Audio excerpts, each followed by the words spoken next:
Raven Chapman! You know shit about boxing! Hi there, I'm Danny Flexon and welcome to episode 13 of You Don't Know Shit About Boxing, a podcast brought to you by the team behind SecondsOut. And as always, I'm joined by my superb co-host, Miss Georgia Banks. A word I understand this week, that's good. I still didn't Google what you said last week. Effervescent. I actually managed to say it properly this week as well. Beautiful. Proud of me. Done. And this week we're going to be focusing on women's boxing because it's a huge month, September, for the female side of the sport. But before we get into all that, we want to welcome our very special guest. Please welcome the Omen, Raven Chapman! Really emphasises the man. Chapman, yeah, I don't mind that. Credit to Dev Sani, voice of Queensbury. Although I like it when sometimes people get mixed up and they say Champman. I'm like, oh, I don't mind that mix-up. You can Premonition. carry on It's coming. with that. Yeah, exactly. Do you know when we started this podcast, nobody liked the walk-ins? Oh, really? They were like, you need to stop doing that, that's too cheesy. Just got to... Do they like them now? Has that changed? I don't read the comments, sorry guys. We'll see soon. Not anymore. Yeah. I don't spend much time on social media anymore. Well, you learned that lesson. Yeah, the hard way.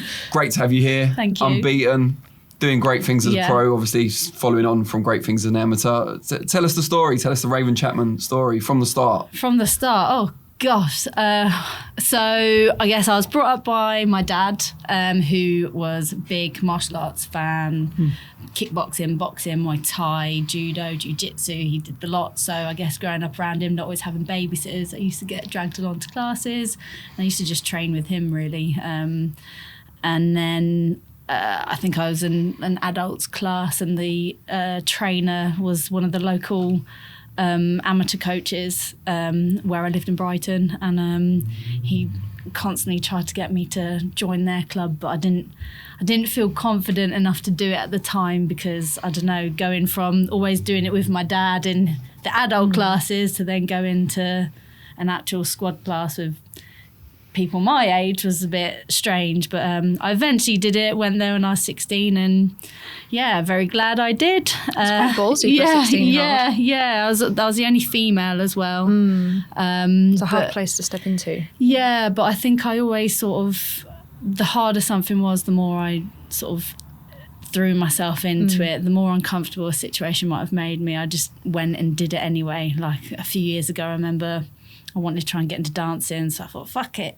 I was going to go to a salsa class. So I ran down there as well. I don't know why I thought that was a good idea. I got there, I was very sweaty. But yeah, so sometimes I just like to put myself out of my comfort zone. And is the salsa dancing going as well as the boxing? Or? I mean, you might not want to see these moves, I'm not going to lie. Are you into bar salsa in London? Pardon? Are you into bar salsa? No. It's really good. I might have to try it. It's just like a big we can salsa go one party. time. Yeah, I have someone to go with, so I don't feel quite as a lemon. In the daytime and then dance in the evening, dance the night away. Do you know what? I had the most randomest dream about 6 months ago. That Eddie that we're going to the salsa class? No. Yeah, it's an Omen. It's an Omen. Eddie Hearn wanted to turn me over against professionally against Guanini for a world title at bantamweight. And in my dream, I was like, yeah, this is amazing. And then I woke up and I was like... very specific, isn't it? I don't think I'd ever get down to bantamweight in my life. I'm not sure Guanini would either. Yeah, that was... That's interesting, yeah. My dream. I like that. Yeah. I like how you remember some dreams and sometimes it's those crazy ones that really stand out. Definitely. So I don't know why I told you that. I like it. How did it go from there to GB ultimately and winning national titles and so on? Yeah, so I think when I was 16, again, it wasn't necessarily the most confident in terms of that sort of thing. So it took me a few years till I sort of really threw myself into it. It was like, it's the only thing I've actually really stuck with and enjoyed. So I think when I was sort of 20, 21, I got back into it and just threw myself in, and it just kind of spiraled from there. I sort of won different titles and the elites, got to England, went to the Europeans, got GB trials and got onto the team. And it was kind of very quick, it felt like within the space of a year it sort of felt, it wasn't, but it's kind of, it felt like that.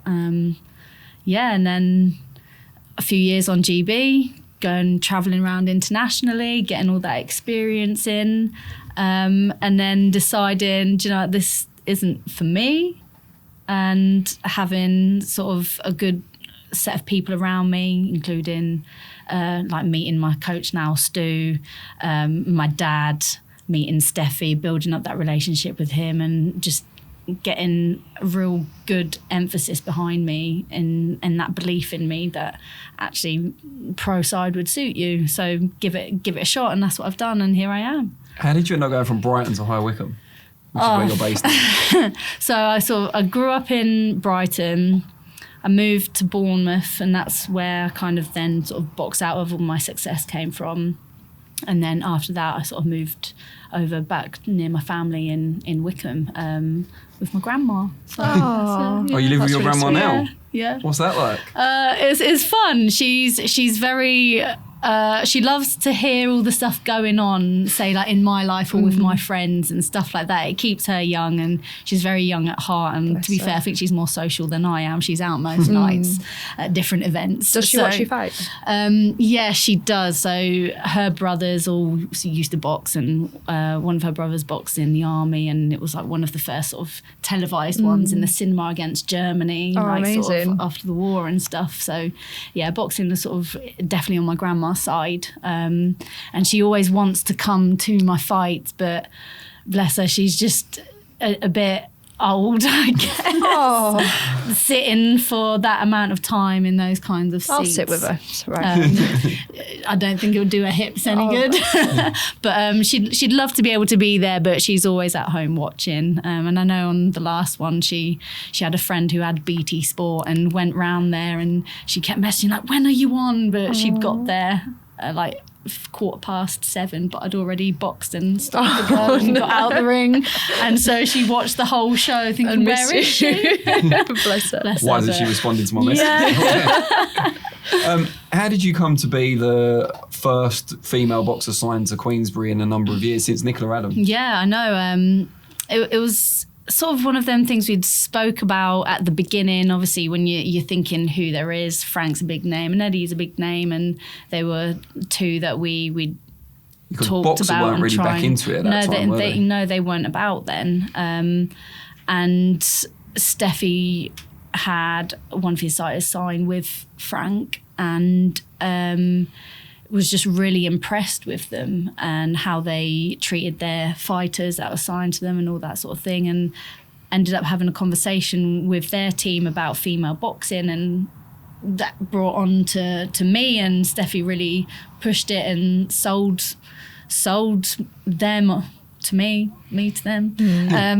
Yeah, and the rest is history, I guess. And I think it was a really, Steffi really pulled it out the bag with that one, like being the only female signed to a big promotion like that. It's on BT Sport. It's I feel very humbled and really excited to be that female force on the shows at the moment. And it's only going to become bigger and better, and opportunities are going to be even more.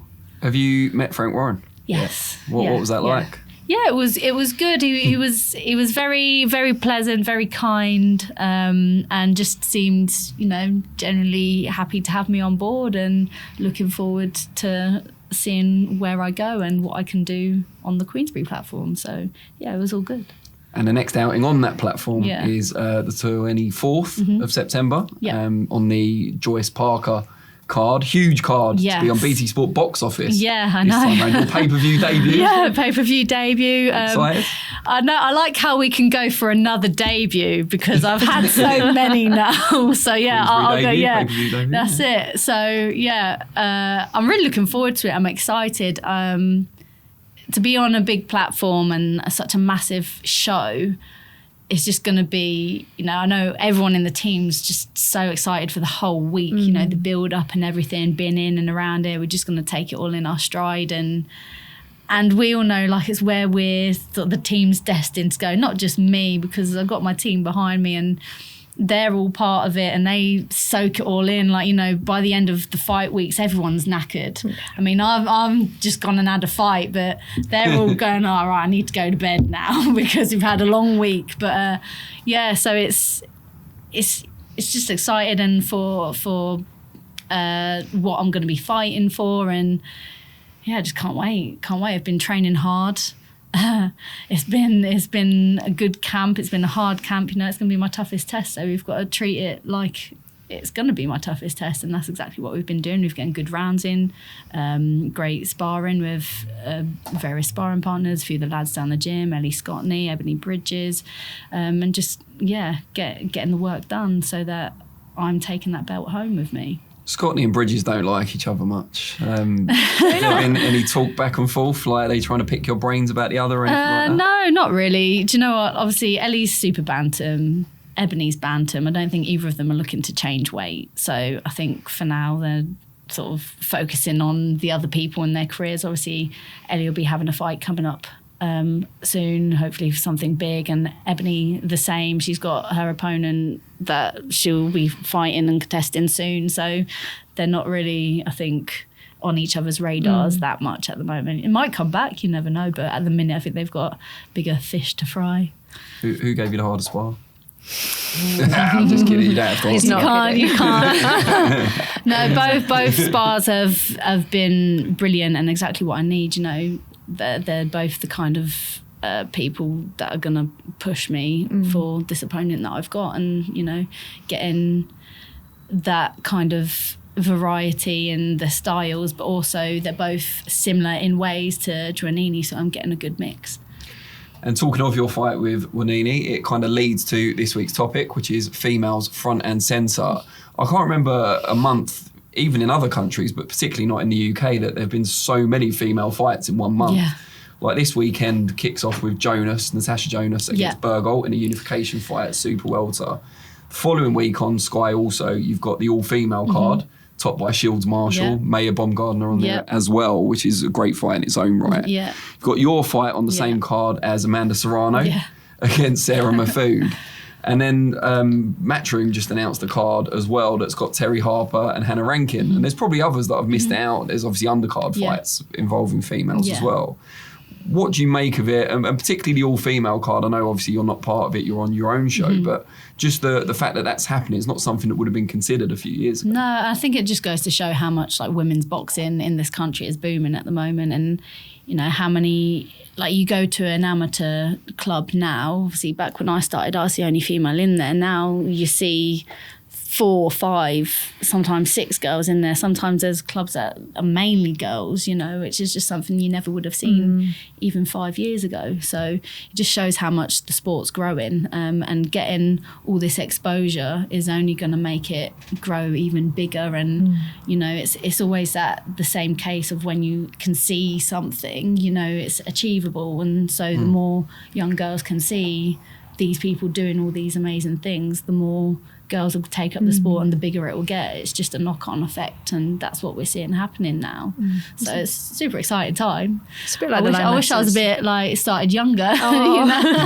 It's a bit like the Lionesses winning. Yeah, exactly. And it's that same thing. Like even in the football, obviously, it's similar to the boxing in the fact that women's football was pushed back so much, and it was banned, and then it was okay, so you're catching up with the men's sport. So, you know, as the years go on, the talent, the ability, everything else is only going to get better, and it's grown tenfold if you think how far behind the sports have been because they've been pushed back and not been allowed to be represented.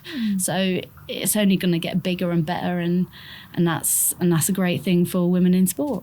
Who was that kind of role model for you when you were first starting? Lucia Rico was one of mine. She was just such a badass woman, like, you know, boxing, Muay Thai. She fought men. Just like known as like the baddest woman on the planet. You know, she's doing acting as well in the movies and things. And yeah, I just thought she was so cool and like glamorous with it as well, as much as she might have, like obviously in $1 Million Baby she was the baddie, so she came across a bit scary, but I just thought she was awesome. And having that, now girls have so many different role models they can look up to, whereas back then you don't have as many. Definitely. And that's why I say the more you see it, the more it's encouraged. How much does it mean to you to be a role model for kids that are starting boxing now? Oh, massively. You know, now you get messages from loads of like girls that have said they've seen you, they're fans, and it's really, you know, it's inspiring. Or you go into gyms and you help coach some of the girls that are getting into it and things like that. It's, you know, it's a big part of it, and it's kind of, you know, it's great to see that they've got that now. Whereas obviously when I was coming through, there wasn't that representation for the women in the sport, and now it's there, and we can help them along too, which is good. And you've got to use that platform to show that it's doable, you know, never give up on anything and keep on fighting for what you want to do. Were you ever told that you shouldn't fight for XYZ reasons, or do you think because you trained with your dad that kind of protected you from that? Yeah, I think so. I think I never, you know, you hear about girls that gone into gyms or had to pretend they were boys or were turned away. Colin. And Savannah Marshall. Really? She got kicked out of a gym because she was a girl. Yeah. When she was about 13, I think. Yeah, and obviously I didn't have that. I trained with my dad. My dad never pushed me into it. It was more about just knowing that I'd be able to take care of myself. If I needed to get in a rumble, I could get in a rumble. You know, I could throw hands. But yeah, and then like I say, one of the coaches saw something in me and encouraged me to join the club. They wanted me there. They wanted females because they saw something in me. So yeah, I think I definitely didn't ever experience anything like that. But I think being around my dad and other males who just liked the sport and could see some talent in me definitely was just, they just appreciated it, I guess, and I appreciated it. But it's not to say I've never had anything. You know, you hear comments sometimes at gym like women shouldn't be boxing. It's not necessarily personally at me, but it's just about the sport in general, and it's always a bit like, my favourite one is women can't box. Yeah. Yeah, it's like why shouldn't women be able to do something that they enjoy doing just because it's a combat sport or you're fighting? It doesn't mean we're not good at it or shouldn't do it. You know, if that's what we choose to do, that's what we choose to do. It's not harming you. It's our decision. But even though it's like a thing like a poll, I was talking to my friend, she told me about it, there's a poll, it's like 60% of men, just random men question, thought they could beat Serena Williams in a match. And it was just, just, you know, your everyday... No, she's crossing over. I was going to say. Retired from tennis. Take my boxing. Match, I mean, you know. But like your everyday man walking on the street thinks they can beat Serena Williams. She's like the number one tennis player for women in the world, and it's crazy. You know, we're saying, God, I wish I had that confidence. Like to think I could just beat anyone, even though, I'll beat Serena Williams easy. You know. But yeah, so it's one of them things. I think it's getting better, but you know, those stereotypes and things like that will always kind of be there, and people have their strong opinions. But you know, if you don't like the sport, no one's forcing you to watch it. You know, it's not harming you. It's nothing really to do with you. So if you don't like it, turn it off. Well, what's the typical reaction like when you meet new people and they find out what you do for a living? Just, do you know what? More of it seems like they're in awe a little bit, like they're just very amazed by it, like wow. Because I think a lot of the time, maybe not so much anymore, but definitely at the beginning when I started, people would probably expect you to be like a hench butch, short hair, like really muscly and massive. But obviously, you look at the majority of female boxers, they don't look like that. You know, there's plenty who are very feminine or very girly, but like to box. And I think that stereotype's sort of getting broken down a bit more now as well. But yeah, I think the main thing is that they don't expect it, you know, especially me. I'm not exactly a very hard, stern, aggressive person. Like generally just... It's not what she was saying. So, and generally I think I'm pretty approachable, but so I think people are a bit surprised because I think you must have a certain persona, but that's your like ring persona. That's when you're doing your job, if you like. That doesn't mean you're just an aggressive brute all the time. So, yeah. Now, we talked just now about role models in female boxing, and the September that we're looking forward to at the moment wouldn't be happening without a number of pioneers in that side of the sport. So to hear a bit more about that and pick out some of the main ones, we go over to Josh Green in the green room. Hello and welcome back to the Green Room. I'm here today to run through 5 of the pioneers of women's boxing, not just from the UK, but a couple from over in the US as well. And we'll start with Barbara Butterick. Born up in Yorkshire in 1929, she was a real star in the 50s. There were so many stars, not just in Britain, but around the world. And it was a real boxing boom we felt in the 1950s. And she was very much part of that. We hadn't seen much in the way of women's boxing up until then, but she was about changing opinions, and she very, very much did that. Lots of the stars of the eras that followed and today have referenced her as someone who was a big influence in their career, and that says an awful lot about Barbara Butterick. Next over to the US, and Eileen Eaton, not a fighter in the ring, but a promoter out of it, worked in wrestling and boxing, worked with the likes of promoting the likes of Sugar Ray Robinson, Joe Frazier, and lots more. The list is pretty much endless. She did so much outside of the ring to bring the sport forward, the women's game forward over in the US, and she was the first female inductee into the International Boxing Hall of Fame, and very, very well deserved, you would have to say, too. Next up, coming back over to UK shores, and it's Jane Couch, a name that you may be very familiar with, only retired in 2008 after 39 professional fights. She applied to fight under the British Boxing Board of Control, but was denied a licence just for being female. She tried to fight a male fighter. Unfortunately, that wasn't allowed, of course.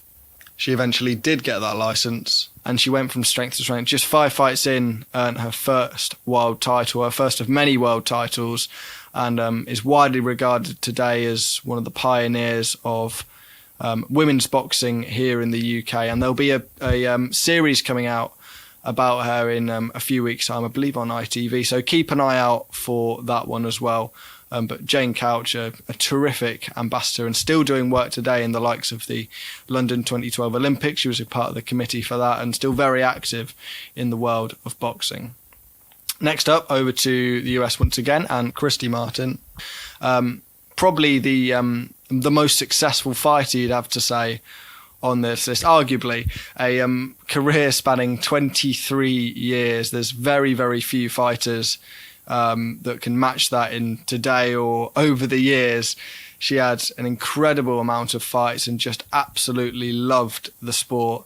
And I think that rubbed off on everybody that was around her. She became an inspiration to the people that she met, and much like the names I've mentioned before, very much a pioneer over in the US. And I think what's followed now with the likes of Claressa Shields, Amanda Serrano, Michaela Meyer, Alicia Baumgartner, I think they would thank the likes of Chrissy Martin and the other names I've mentioned as well for the reasons why they're now right at the top of the stage and attracting big crowds, big arenas to their fights.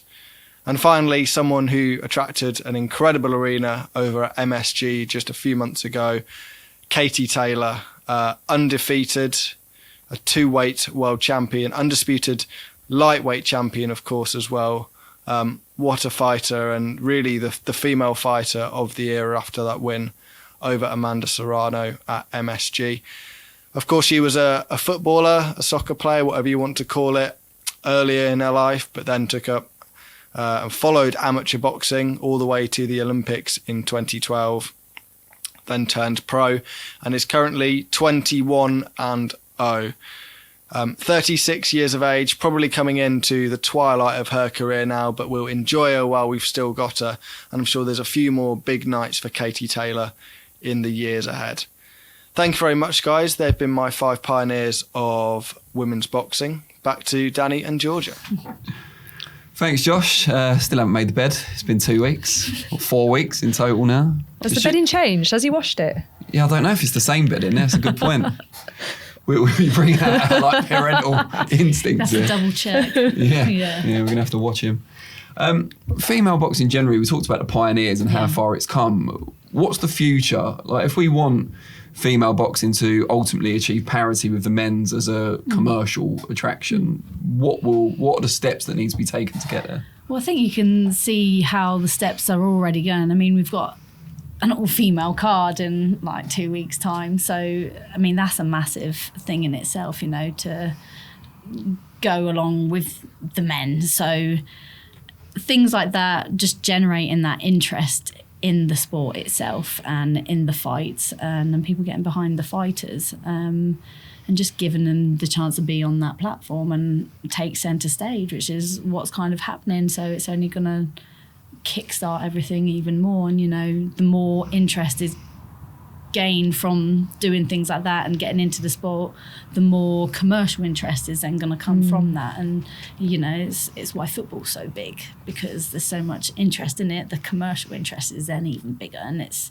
just going to be the same thing that happens for the women's side of boxing as the same as the men. So it's getting there. It looks like it's on the right trajectory, and so I've seen quite a few like different opinions of people being like they don't think there should be a specifically female card, but I've seen so many cards that are all male. Yeah. And it's only because you're highlighting the fact it's an all female card that people don't really like it too much. Yeah, and I think that's such a good point as well. You know, no one will bat an eyelid if there's an all male card on in 5 weeks' time. Well, most cards are all male. Exactly. Even yeah, now. yeah, and now you might see there might be one on there tops, but the fact that you're getting more on the mixed cards as well, there's 2 and 3. I mean, to be fair, all the females in Britain would have fought. Yeah, that's it. I think so. Yeah, there won't be any for a while. Scotland will be the only one fighting in October.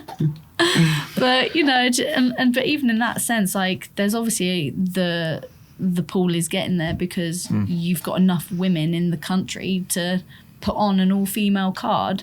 Plus, there's women on other platforms too. So it's all, every major card in September has got a female fight. Exactly. And if that doesn't show how big the sport's getting, then I don't know what would, to be fair.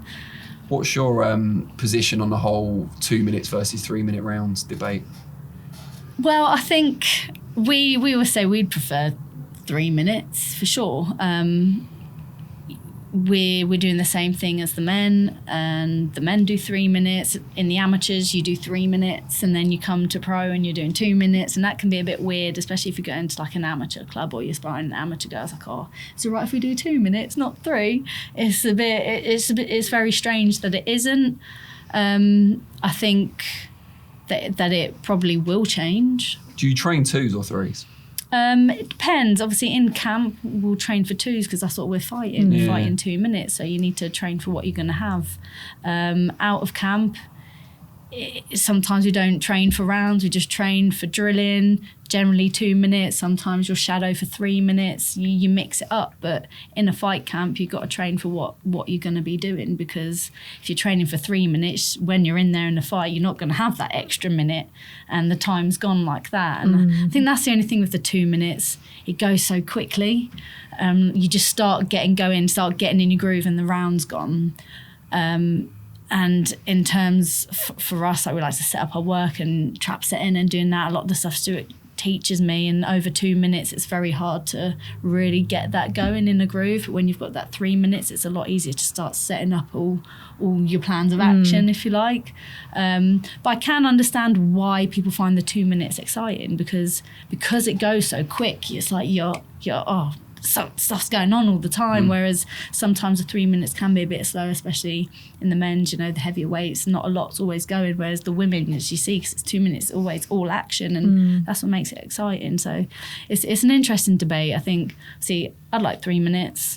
I'd train for whatever I've got to do, really. So if I need to do 3 minutes, I'll do 3 minutes. And in terms of equality and being equal to the men, then I don't see why we're not doing 3 minutes. Like I say, in the amateurs, that's what we always did. Whose decision is it to do We've 2 been minutes to a 3? British Boxing Board of Control for this country. I think they've said before they're acting on kind of medical advice and stuff. Yeah, that's what I've heard. It's about medical and females' skulls aren't as thick as the men's. I listened to a podcast. Female aren't as thick as men. Yeah, no. It's something to do It's something to do with the vertebrae in the neck isn't the same, apparently, but the only studies they've done it on is equestrians, not boxers. But it is interesting because when you actually think about it, like we're saying, in those 3 minutes, the pace isn't as high. So whether that's the case or not, in 2 minutes, you're actually going to be throwing more and landing more and getting hit more in those 2 minutes because it's more of a sprint. Whereas over 3 minutes, that pace isn't as high. So the amount of the volume of punches generally isn't going to be the same. So you might find, as much as they're saying that, but actually in 2 minutes, you get hit more than you would in 3 minutes. So we're going to talk more about a huge September for female boxing, but before we do, we're going to hear from two of the bigger stars highlighting that month. I know that I have a big impact on on the city of Flint and Michigan and just in the USA and black girls and just girls who want to box. And I do take pride in that. That's why I carry myself the way that I do. That's why I continue to be confident. People have tried to force me to quiet down and find a happy medium and be nice to my opponents and don't trash talk, but it's boxing, and I'm very passionate about the sport. I love boxing. I love the trash talk, actually. Like, I love the build up to fights. And I'm officially a millionaire and I can do whatever I want and I don't have to follow all these rules that they put on women. So I just want to, show the younger girls coming up that just be you. You don't have to worry about trying to be like her, do what he said. You don't have to do that. You can do whatever you want to do and still be great. And that's just the example that I want to set. And as far as in helping the kids in Flint, I don't know where I'd be without boxing. So me giving back with the Shields community outreach nonprofit it's very heartwarming to me. I've met over 100, 150 kids within the last few weeks. Been able to teach them, spend time with them, mold them, see people who didn't have confidence gain confidence, and see a future in themselves. So I'm just happy that their parents is giving me the opportunity to do that. I'm excited to see that show. Those are great fights put together. You have to tune in. Females, we're making noise now, and I'm just happy that I'm part of the women who are making the noise, who are putting face to female boxing. And I can't wait to see that fight. There's talent in there, there's heart, there's strength. And I'm just gonna sit there with my popcorn and tune in and cheer all of them on. Predictions for the two championship fights, or would you rather not? My girl Shields, she has all the heart in the world and the skills. Savannah does have power, but I think Claressa Shields, her skills were neutralized the power. And I got my girl Shields, and same thing with Mayer and Alicia. Great talent in there, and I'm just I'm Team Mayer in that one.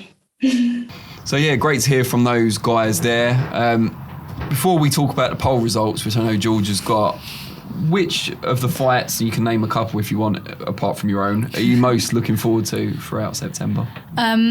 Well, obviously the Serrano and Mahfoud fight on the same card as mine, so I'll be pretty excited to be ringside for that one. Yes, Frank, she said it. But yeah, obviously the Savannah and Claressa fight is going to be awesome. It'll be wicked to watch. Savannah. Yeah. Stu thinks we're so completely opposite on this one. I think they're both phenomenal fighters. I just think Savannah has the edge in power and tenacity because they've both got the same level of skill set, I think. But it's going to be an interesting fight. And then obviously the Baumgardner and Mayer fight. So yeah, I'm looking forward to it. Who are you going for in that one? I find that one a hard one to call. Maybe Baumgardner. I think. Her last outing there was chef's kiss. Was that the Harper fight? Was that the last one? I think so. And it pains me to say that because I really, really love Terry Harper. Well, it's mad that her first fight since she's coming in at super welterweight. Well, I don't think Steffi would do that to her if he didn't have 100% confidence that she can win that fight. The thing is, Terry is big girl, She's strong, isn't she? Yeah. How she used to make super feather is just... Is she tall? Yeah. She's tall. Yeah, she's tall, and it's obviously, I was a sparring partner for a long time, and obviously since she sort of moved up in weight, I've not really been a sparring partner, but I think it was when we went on training camp in Tenerife, and even Steffi, was the first time he looked at it and said, bloody hell, you look tiny, Raven. I know. Not a bad Steffi impression, to be fair. That was all right. I've started to thought he was in the room. Yeah, I'm getting good at it. I'm getting my Doncaster-ness through. But yeah, obviously, but she still looks like an athlete, even at the higher weight, and obviously she looks full and healthy, and she's fit and she's strong, and it just reminded me of the very first times when I used to spar with her, and how she was, and you could see through those years how it had drained her. So yeah, it was mad. You just think, bloody hell, she's always been that much bigger than me. It made me look tiny. She looked like a middleweight, compared to me. But yeah, I think, like you say, if Steffi didn't believe that it was a good choice, because it's a big first fight back as well. It's not a warm up. Yeah, and the thing is, I think that's what it's about, though, isn't it? You want to push yourself. She was world champion. She doesn't want to fight anybody. She wants to be champion, and that's that champion mindset, isn't it? I'm a little bit gutted with not having Rankin Jonas, though. Oh. Well, I'm just sat on Twitter going back and forth. We could then get the Terry Jonas fight. Or a Bergolt Harper, which I'm not sure anyone wants, to be honest, but it's possible. Yeah, Bergolt's a good fighter. I mean, it's a tough fight. She beat Rankin, didn't she? Yeah. So in a way, is it actually a fight. tougher fight for Jonas? Arguably. I mean, it was a close Rankin fight. I know Rankin feels she won it, but it's a close fight against Bergolt. I don't know. Yeah, I mean, it's a hard fight for Jonas. Yeah, but it's that same thing. Obviously, Jonas moved up to this weight as well, just like Terry did. So she's managed to get the belts, albeit the fight that she got them wasn't probably the fight she was expecting or wanting as the challenge. But now she's got that challenge to get another belt, and you could say one of the main belts. So yeah, it's interesting that obviously division is now heating up a lot more with Terry's move up there and Jonas up there. You've got Rankin, you've got this. But to be fair, I don't know much about Bergolt, but it's getting exciting as well, and it just again shows you the depth that's now coming through. So that's what Raven thinks. Georgia, what do the fans think? What are they most looking What do forward the to? fans think? Yeah. So I did also just pay for parking as well, so I'm not going to get a fine. And I thought you were doing work on your phone. It's my day off today. So, 88% of people said they're most looking forward to Shields Marshall. 2% said Serrano Mahfoud, 2% Jonas Bergolt, and 8% Rankin Harper. But I think that winner. I think that comes from such an outward rivalry between them both. And I think so. Savannah's going to have to change her name because she's no longer the silent assassin. She is Gobby, and I'm here for the it. Gobby assassin. Sure, I might suggest it to her. I'm I was going to say the Gobby Geordie, but she's actually from Hartlepool, isn't she? So. Close enough. No, I don't know how they feel about it. I'm not sure. Frank has said, I think Maya Baumgardner will be a belter, and the Counterpunch has said exactly the same. And then we had Q Better. Not looking forward to any of them, but Ruiz Ortiz, Aziz Pitter, Joyce, Parker, Wood and Lara are exciting a good month. Thanks for that. Wasn't the question. No place for sexism. Come on, guys. Terrible. Not even on this podcast, probably. And we've got some questions for Raven from our audience. We didn't get that many, so I'll probably ask a few of my own as well. But let's start with, how did you get the name the Queen of Queensbury? But I want to add to that as well, how did you get the nickname the Omen? Queen of Queensbury was The Pound for Pound podcast, I'm sure, sort of said it first, I think. And said it here. Yeah. He was like, it was me. Yeah, because it was when I'd just signed with Frank and I'd gone to one of the shows and he just sat behind me and sort of said it, got a picture, and when he posted the picture, that's what he wrote and he sort of said it at the time. That's quite nice. And then it's sort of stuck, but I like it. It's quite cool. And the Omen, that was Steffi. Based on a comment that he'd heard someone said, like a demon with the face of an angel. Obviously with the name Raven as well, it all kind of links. Like I had black hair at the time, so it kind of all just sort of linked was together. like, oh, that's quite cool. It kind of goes. My dad wasn't too keen at the beginning. So it's a bit heebie-jeebies. And now whenever anything happens, every number that comes up is like, oh look, 666 again. Like everything. Have you seen the film? No, I haven't even seen the. I've seen bits of it, but I've not seen like the full film. But yeah, so that's how that came about. On that note, Raven, it's obviously not the most common name. Your parents, what's their explanation? They just knew what I was destined to be, you know, a star. Is that what it was? Yeah, I think with a name like Raven, you kind of have to do something with it, don't you? I think my mum just well, I've got a brother and sister, they're called Poppy and Jazz. So it's Pop, Jazz and Rave. I quite like that. Wow, I like it. Yeah, so I think that was the main reason, to be fair. Fair enough. So again, the same person says, we know women's boxing moves at a faster pace. He doesn't mean in the ring, he means generally career trajectory. How soon can you see yourself competing for a world title, whether it's against Serrano or maybe a vacant title if she vacates?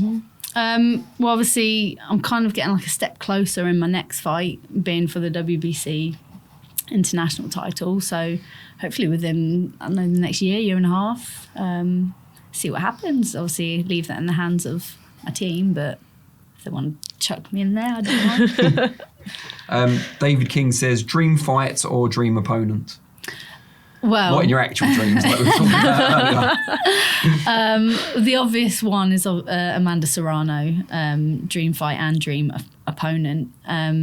Because ever since we turned pro, like we said it from the start, Stu and I, you know, all roads lead to Serrano because she's pound for pound one of the best female fighters, and she's in the weight division I'm in, and she's the world champion in the weight division I'm in with the WBC belt, and was it the WBO belt, I think. And yeah, wants to go undisputed, and it's kind of like, you know, she's the main one basically, so that's obviously the dream fight, and to be able to share a ring with her would just be crazy. I mean, I'm getting to share a platform with her, which is cool, so I'll get to meet her and call speak her to her, call her out when I'm there, saying come in for that mandatory spot. So you know, it could happen. Whether she's still champion when I do get there is the question. She could be undisputed champion when you get there, potentially. Exactly. So we'll see. Do you think she's there for the taking? Oh yeah, of course. Got back yourself, didn't you? Good stuff. You talked earlier about Steffi Ball, and obviously Terry's part of that camp as well. Yeah. How much do you feel part of a stable with his other fighters? Because obviously you don't train under him, but you are managed by him. Yeah. I do, because, you know, I'm always welcome up there whenever I can. So my family live fairly close, sort of more Nottinghamshire kind of way, which isn't too far. So whenever I was up there, I would visit generally. If there's some sparring and it's someone who's more north, we might meet at Steffi's gym or spar there. You know, they put us up for the night or 2 nights, whatever it might be. If they're doing anything, you know, like the training camp in Tenerife, I'm invited, the team's invited. So yeah, I'm very much part of the stable, even though I'm not there every day. We'll be on the phone at least every week. You know, it's quite one nice. of them. Yeah, so you do feel, and like I say, what he's managed to do with my career so far just speaks volumes for itself, I think. Good stuff. Now, we'll be back shortly with the hot seat. You think you've had tough questions from the fans. It's gonna get hotter. It's gonna get harder. juicy. Yeah, it is. So yeah, we'll be back with that in a minute. Please welcome the Omen, Raven Chapman. So this game is called The Worst People in the World. Are you ready? I think so. The worst people in the world are people who drop their gum shield and put it straight back in without washing it, or people that don't wash their wraps. Don't wash their wraps. People who cheat workouts and don't give 100%, or people who spar to injure. Cheat workouts. People who don't put their weights back in the gym, or people who are on the phone for the whole gym session. Don't put their weights back. People who miss the spit bucket in the gym and end up spitting either down the side of it, on the ring, That's anywhere. me. I've got my own snot corner, I'm not going to lie. Or people who kiss their dog on the mouth. I'm kissing the dog on the mouth. People who eat with their mouths open, or people who cough and sneeze on you on public transport. Oh, yeah, random people coughing on you. People who don't use deodorant and hold their arms up next to your face. You know when you're on the tube, it's a bit much. That is a bit much. Or people who phlegm in the sink. On the tube with their pits in your face. People who have been complaining that it's too hot during summer, or the people that complain about the people complaining that it's too hot. People complaining it's too hot. And if you could change one thing about boxing, what would it be? Oh. More equality for women.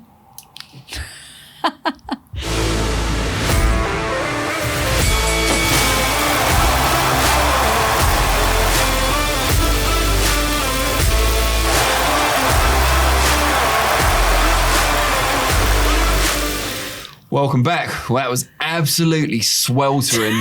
We've hit a new high on the temperature scale. Fahrenheit was needed. Really, thank you all for watching. Quaff the Raven nevermore, I guess, at this stage. Yeah. Thanks, Raven, for coming in. Thank you very much. Thanks for having me. And Georgia, as always. Thank you. Yeah, Georgia. Yeah, thanks, Georgia. Yeah, thanks Cheers, for coming. Georgia. See you next time. Cheers, guys. Make sure you like, subscribe, comment, and we're available on all the major audio platforms as well. See you next time. Yo, Danny Flexen here. Think you know shit about boxing? There's only one way to find out.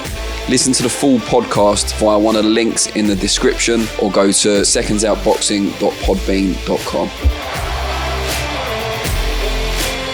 Do you know shit about boxing?